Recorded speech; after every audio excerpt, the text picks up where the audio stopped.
बहुत समय पहले की बात है। सोनापुर नामक गांव में नैना अपने माता पिता के साथ रहा करती थी। नैना के माता पिता दोनों ही काम करते थे और काम के सिलसिले में अक्सर एक शहर से दूसरे शहर भी जाया करते थे। एक दिन शहर से लौटते समय एक ट्रेन हादसे में दोनों की मृत्यु हो जाती है। वहीं दूसरी तरफ नैना अपने माता पिता के आने का इंतजार कर रही थी, लेकिन उसके माता पिता तो नहीं आते, बल्कि नैना के मामा और मामी आते हैं। अपने मामा मामी को देखकर नैना कहती है, मामा और मामी, आप दोनों अचानक? पापा और मम्मी तो अभी शहर से वापस नहीं आए। थोड़ी देर पहले कह रहे थे बस कुछ ही समय में आने वाले हैं। मैं उनका कब से इंतजार कर रही हूँ, लेकिन अभी तक नहीं आए। पता नहीं कहाँ रह गए। बेटा, हमें बहुत दुख हो रहा है तुम्हें ये बताते हुए कि तुम्हारे माता पिता इस दुनिया में नहीं रहे। नहीं नहीं मामा जी, कह दीजिए, ये सब झूठ है। मेरे मम्मी पापा मुझे इस तरह से अकेला छोड़ के नहीं जा सकते। उन्होंने कहा था कि वे जल्द ही मेरे पास आएंगे और मेरे साथ घूमने जाएंगे, होटल में खाना खाएंगे, मुझे बहुत सारी शॉपिंग कराएंगे।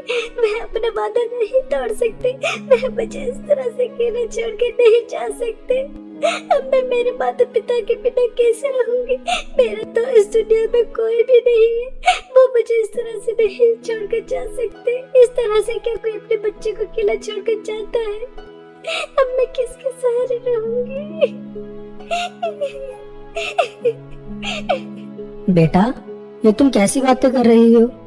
तुम हमारे साथ हमारे घर में रहोगी।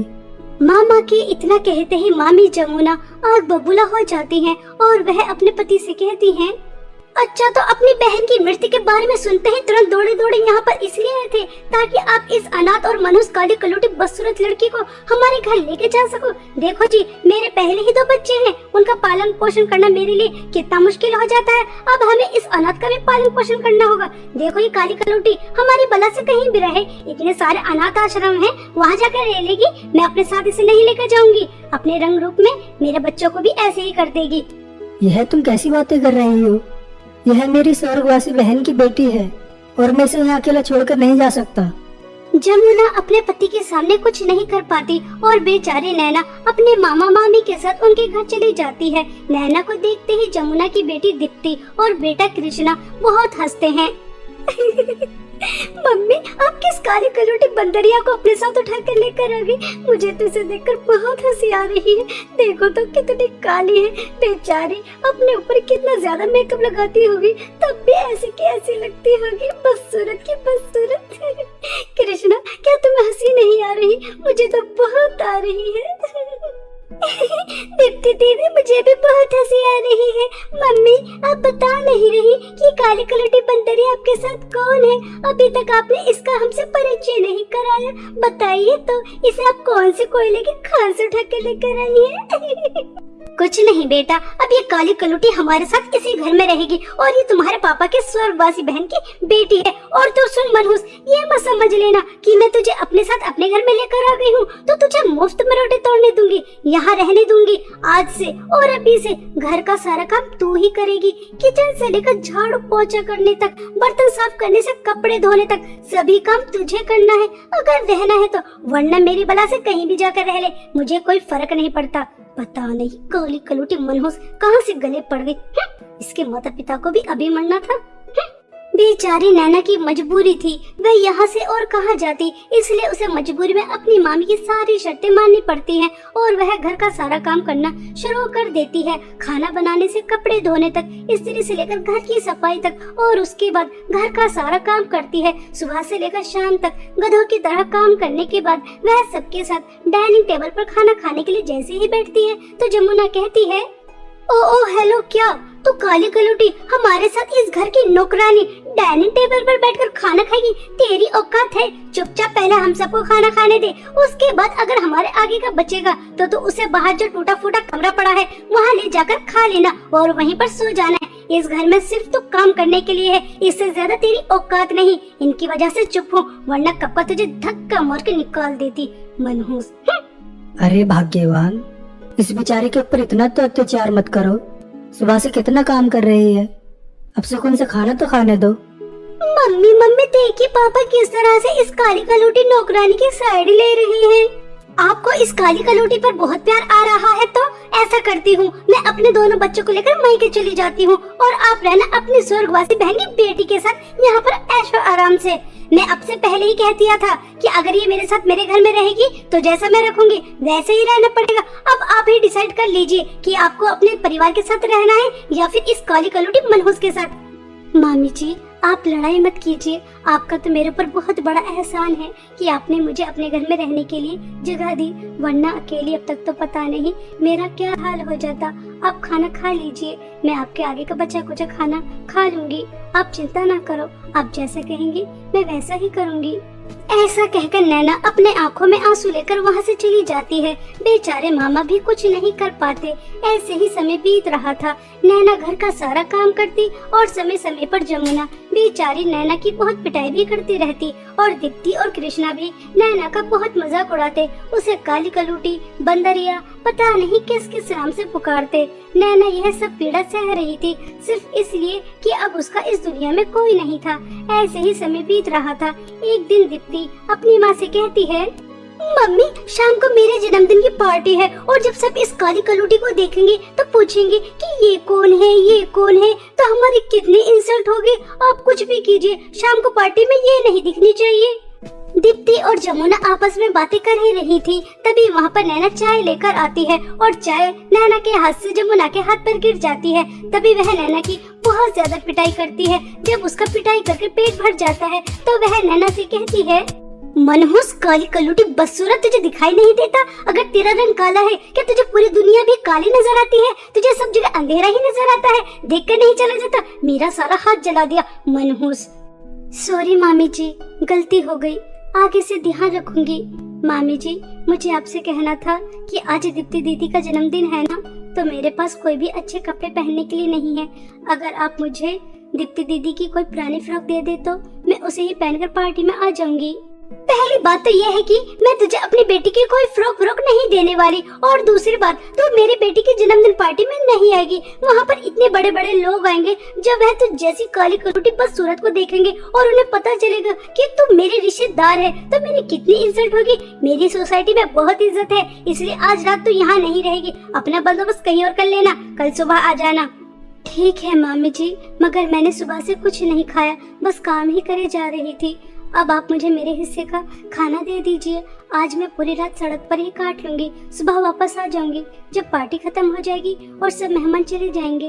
मम्मी, ये मनहूस काली कलूटी जब देखो भिखारियों की तरह मांगती रहती है। आज तो पार्टी है, सब कुछ बाहर से ही आएगा, घर में कुछ बना भी नहीं है। अब आप इस मनहूस को क्या देने वाली हैं? मैं तो कहती हूँ कल की जो भी सूखी रोटी पड़ी है उसे ही देकर भगा दीजिए, इससे पहले कि पिताजी घर पर वापस आ जाए, क्योंकि ये तो उनकी लाडली है ना, वह रोक लेंगे इसे।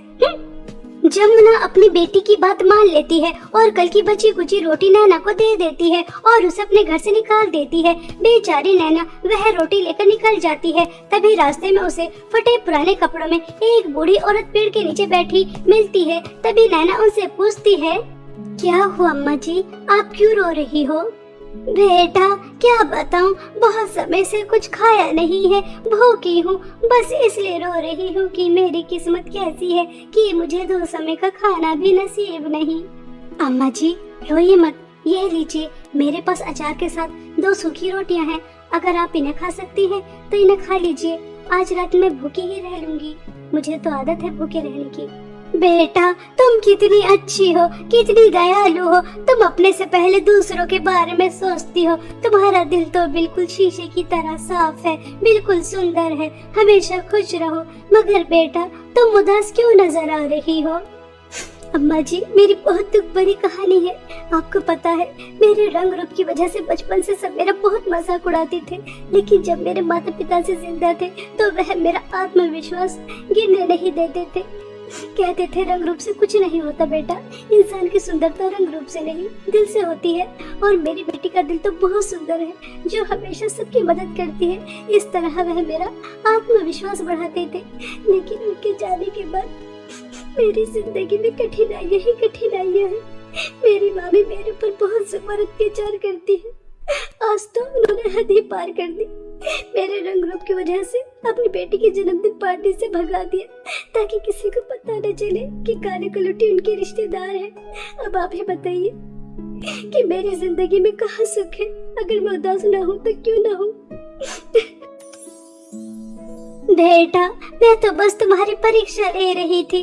मैं तो एक जादुई बुढ़िया हूँ और तुम अपनी परीक्षा में पास हो चुकी हो। तुमने अपने हिस्से का खाना मुझे दिया।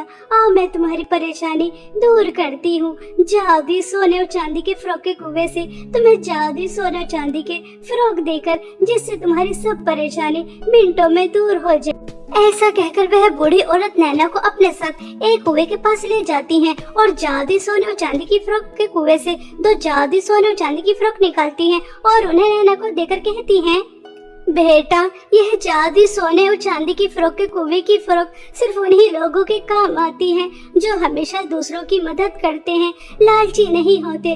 तुम भी इन दोनों जादुई सोने और चांदी की फ्रॉक से लालच मत करना। जिस दिन भी तुम लालच करोगी उस दिन यह जादुई सोने और चांदी की फ्रॉक गायब होने के साथ साथ तुम्हें बहुत बड़ी हानि भी पहुंचा सकती है। इसलिए ध्यान रहे कि लालच नहीं करना।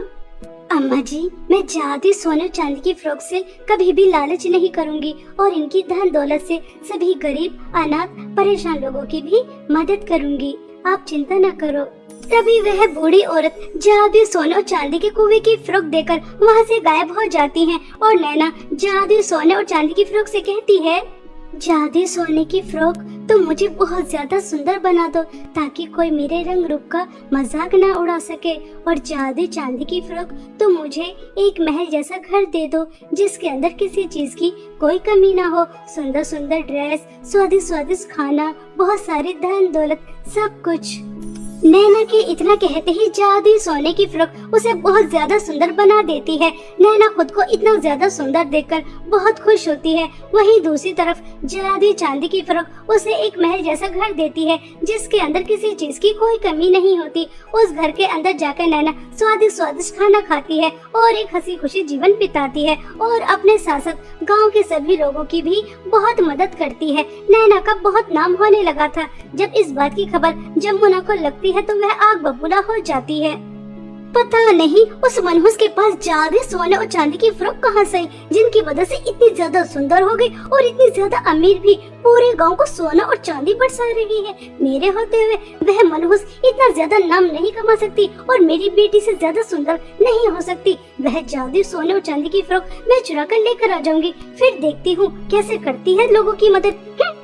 ऐसा सोचकर एक दिन जमुना रात होने के बाद नैना के घर जाती है और वह जादुई सोने और चांदी की फ्रॉक चुराकर अपने घर लेकर आ जाती है। और जैसे ही वह जादुई सोने की फ्रॉक दीप्ति को पहनाती है तो वह बहुत ही ज्यादा बदसूरत हो जाती है। और जमुना जादुई चांदी की फ्रॉक से धन दौलत मांगती है तो वह बहुत ज्यादा गरीब हो जाती है। अब जमुना के पास कुछ भी नहीं बचता, बेटी भी बदसूरत हो जाती है और वह बहुत ज्यादा गरीब भी हो जाती है। जमुना को उसके लालच और बुरे स्वभाव की सजा बहुत अच्छी तरह मिल जाती है। और वहीं दूसरी तरफ नैना जादुई सोने और चांदी की फ्रॉक से कभी भी लालच नहीं करती, बल्कि सभी परेशान, गरीब, अनाथ लोगों की मदद करती है, जिसकी वजह से वह एक हंसी खुशी जीवन बिताती है।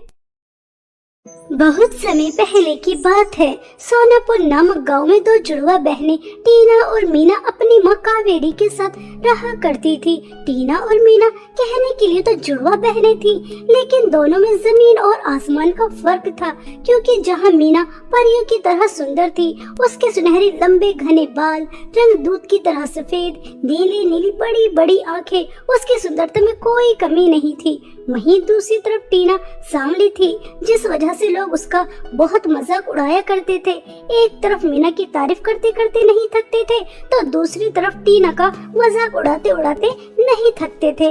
ऐसे ही एक दिन दोनों बहनें पड़ोस में सरिता आंटी की बेटी के बर्थडे पार्टी में जाती हैं। वहां जाने के बाद टीना को देखते ही सब उसके ऊपर हंसने लगते हैं और आपस में बातें करने लगते हैं। सरिता बहन, यह कावेरी की दोनों जुड़वा बेटियां हैं ना, टीना और मीना। देखो तो कहने के लिए जुड़वा, लेकिन दोनों में कितना ज्यादा फर्क है। एक कितनी ज्यादा सुंदर तो दूसरी कितनी ज्यादा बदसूरत, काली कलौटी, एक उजाला तो दूसरी काली रात, अंधेरा ही हो जाए। औरतें हो, लड़कियां हो, सब टीना को देखकर उसका बहुत मजाक उड़ा रहे थे, उसके ऊपर हंस रहे थे। तभी मीना के पास सरिता की बेटी सोनी आती है और वह मीना से कहती है, अरे यार मीना, तुझे भी क्या जरूरत थी इस काली कलूटी को यहाँ पर लेकर आने की। पूरे पार्टी में ग्रहण लगा दिया, मनहूसियत से फैला दी। मैं तो सिर्फ तुझसे दोस्ती रखती हूँ, तेरी इस काली कलूटी बहन से नहीं। यहाँ पर क्यों लेकर आई है मेरे जन्मदिन पार्टी में? यार इसे यहाँ से भगा दे, मुझे काले लोग बिल्कुल भी पसंद नहीं है, ये तो तुझे पता है ना। सोनी यार, मैं भी कहाँ पसंद करती हूँ इस काली कलूटी को। मैं तो इसे अपने साथ कहीं लेकर भी जाना पसंद नहीं करती। जब भी इसे अपने साथ कहीं लेकर जाती हूँ मेरी तो बहुत इंसल्ट होती है, शर्मिंदगी से मेरा सर नीचे झुक जाता है। लेकिन क्या तुम मेरी मम्मी के स्वभाव के बारे में नहीं जानती? अगर इसे कहीं अपने साथ नहीं लेकर जाती तो वे मेरी बहुत पिटाई करती है। बस पिटाई से बचने की वजह से इस काली कलूटी को अपने साथ रखती हूँ। देख मीना यार, अगर तू इस काली कलूटी का पीछा नहीं छोड़ सकती तो सॉरी यार, मुझे कहते हुए अच्छा तो नहीं लग रहा, लेकिन तू भी मेरी पार्टी को छोड़कर इस काली कलूटी के साथ जा सकती है, क्योंकि अभी बहुत बड़े बड़े गेस्ट आने वाले हैं और जब वो इस काली कलूटी के बारे में पूछेंगे तो हमारी कितनी इंसल्ट होगी।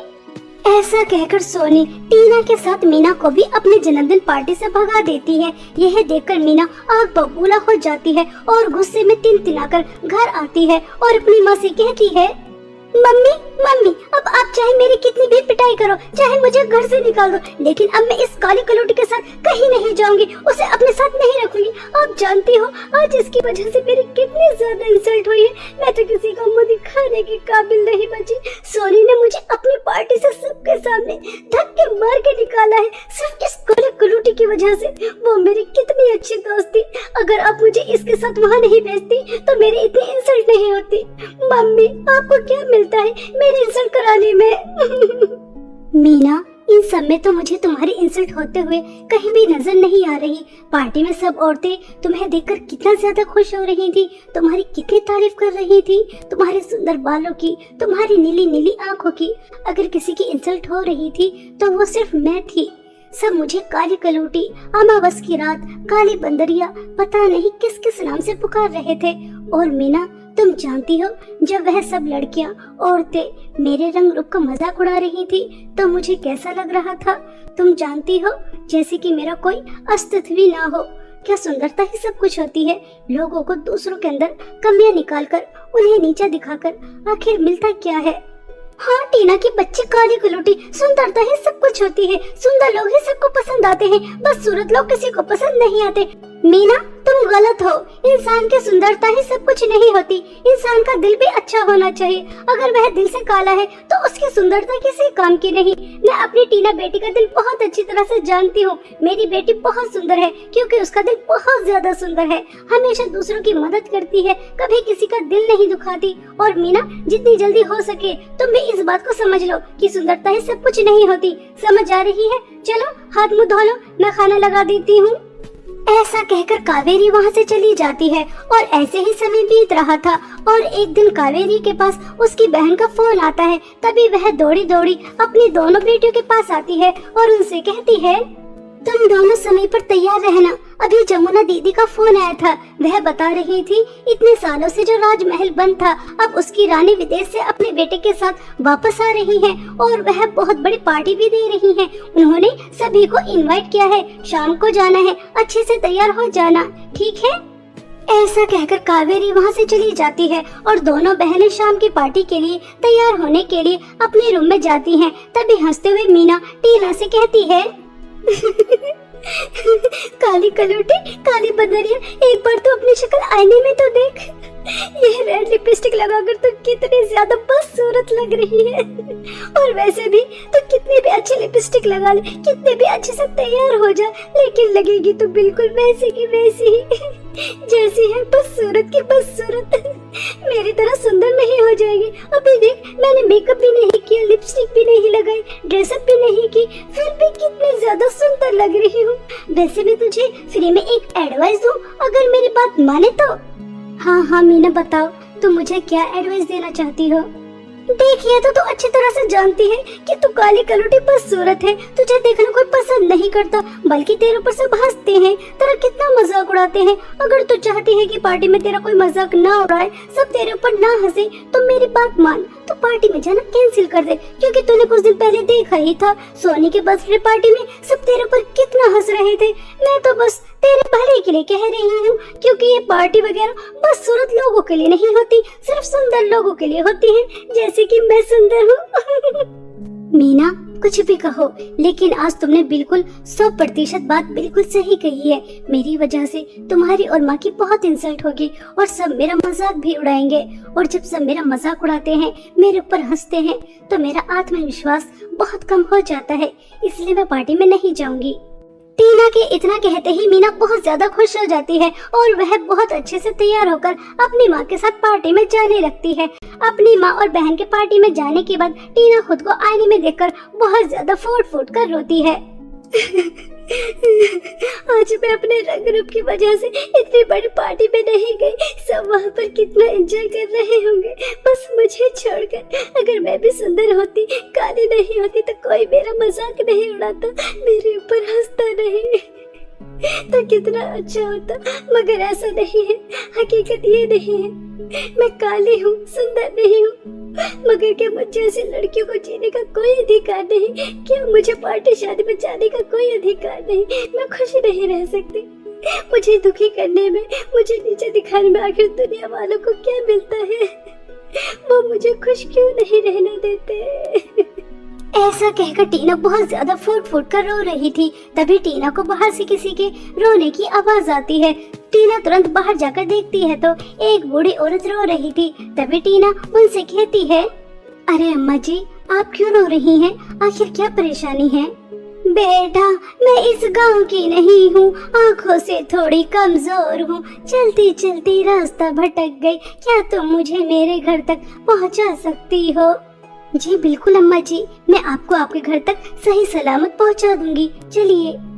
ऐसा कहकर टीना उस बूढ़ी औरत के साथ चलने लगती है। तभी उसे रास्ते में एक जख्मी खरगोश मिलता है, जिसे देखकर टीना कहती है, अम्मा जी, आप थोड़ी देर के लिए यहाँ बैठ जाइए, एक खरगोश बहुत ज्यादा जख्मी है, मैं उसकी मदद कर आती हूँ। ऐसा कहकर टीना अम्मा को पेड़ के नीचे बिठा देती है और खुद उस खरगोश के पास जाती है और आसपास के पेड़ से जड़ी बूटियां लेकर उस खरगोश के जख्मों पे लगा देती है। वह खरगोश कुछ ही देर में पहले से बेहतर हो जाता है। टीना खरगोश की मदद करके अम्मा के साथ थोड़ी दूर और चलती है तो टीना को एक सूखा पेड़ नजर आता है और उसके आसपास गंदगी भी बहुत ज्यादा थी, जिसे देखकर टीना कहती है, अम्मा जी माफ करना, लेकिन बस थोड़ी देर और। यहाँ पर सभी पेड़ हरे भरे हैं, लेकिन एक पेड़ सूखा हुआ है, लगता है काफी समय से इसने पानी नहीं पिया और उसके आसपास भी गंदगी बहुत है। बस मैं उस पेड़ को पानी पिलाकर और उसकी सफाई कर अभी आती हूँ। ऐसा कहकर टीना अम्मा को एक जगह पर बैठा देती है और नदी से पानी लेकर आती है और उस पेड़ को पेट भरकर पानी पिलाती है और उसके बाद उसके आसपास की सफाई भी करती है। और जैसे ही पीछे मुड़कर देखती है तो टीना की आंखें खुली की खुली रह जाती हैं, क्योंकि जो टीना के साथ अम्मा थी वह एक सुंदर परी के रूप में आ जाती है और वह परी टीना से कहती है, टीना तुम बहुत अच्छी हो, सच में तुम्हारा दिल तो शीशे की तरह साफ है। मैं हमेशा परी लोक से पृथ्वी पर घूमने के लिए आती हूँ और ऐसे ही हमेशा की तरह आज भी आ रही थी। तभी मैंने तुम्हारी रोने की आवाज सुनी। तुम अपने रंग रूप को लेकर बहुत ज्यादा रो रही थी। मैं तुम्हारी मदद करना चाहती थी, लेकिन हमारे परी लोक का नियम है, हम कभी भी किसी लालची और बुरे इंसान की मदद नहीं करते। इसलिए मैंने तुम्हारी परीक्षा ली और एक बुढ़िया के रूप में आकर तुमसे मदद मांगी और तुम अपनी परीक्षा में पास हो गई।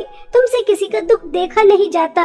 कैसे तुमने खरगोश की मदद की, सूखे पेड़ को पानी पिलाया, अब मैं तुम्हारी मदद कर सकती हूँ। आप मेरे साथ चलो मेरे जादुई सोने और चांदी की लिपस्टिक की नदी के पास। ऐसा कहकर परी टीना को अपने साथ जादुई सोने और चांदी की लिपस्टिक की नदी के पास ले जाती है, जहाँ पर एक तरफ जादुई सोने की लिपस्टिक बह रही थी और दूसरी तरफ जादुई चांदी की लिपस्टिक बह रही थी। तभी परी दोनों जादुई सोने और चांदी की लिपस्टिक में से एक एक जादुई लिपस्टिक टीना को देती है और उससे कहती है, टीना 3 बार जादुई सोने की लिपस्टिक लगाओ और 2 बार जादुई चांदी की लिपस्टिक लगाओ और उसके बाद देखना जो जादुई सोना चांदी की लिपस्टिक की नदी की जादुई लिपस्टिक से कमाल होगा।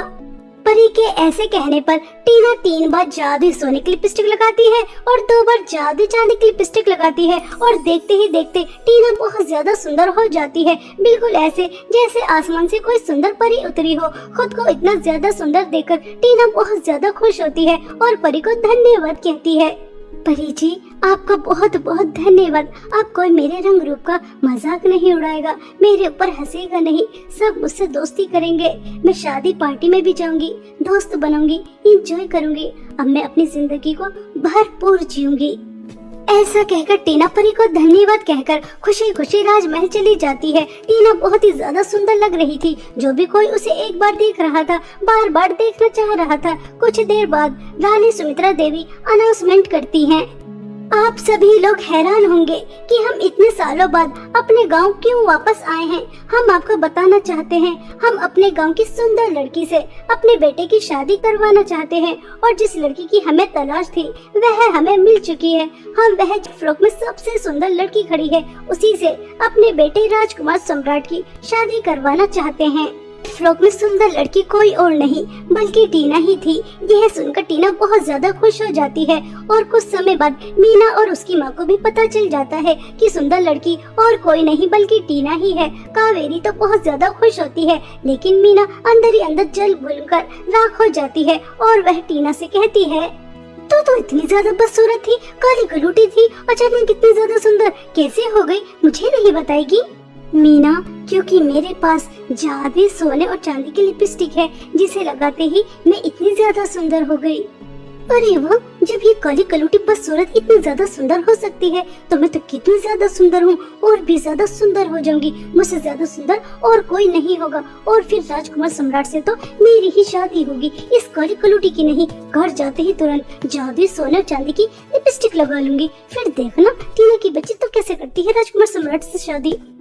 ऐसा सोचकर मीना अंदर ही अंदर बहुत खुश होती है और घर जाने के बाद तुरंत टीना के पर्स से जादुई सोने और चांदी की लिपस्टिक निकालती है और लगा लेती है। मीना को नहीं पता था कि जादुई सोने और चांदी की लिपस्टिक किस तरह से लगाई जाती है, इसलिए वह गलत तरीके से लगा लेती है और उसको उसके गलत परिणाम भी भुगतने पड़ते हैं, क्योंकि उसे लगाते ही मीना बहुत ही ज्यादा बदसूरत हो जाती है। खुद को इतना ज्यादा बदसूरत देखकर मीना बहुत फूट फूट कर रोती है, लेकिन अब कुछ नहीं हो सकता था। मीना ऐसे ही बदसूरत रहती है और टीना की कुछ समय बाद राजकुमार सम्राट से शादी हो जाती है और वह उसके साथ विदेश वापस चली जाती है और वहां जाकर एक हंसी खुशी जीवन बिताती है। इसी तरह टीना के अच्छे स्वभाव की वजह से उसकी जिंदगी में खुशियां ही खुशियां आ गई, और वहीं दूसरी तरफ मीना के बुरे स्वभाव, घमंड और लालच की वजह से उसकी जिंदगी में अंधेरा ही छा गया।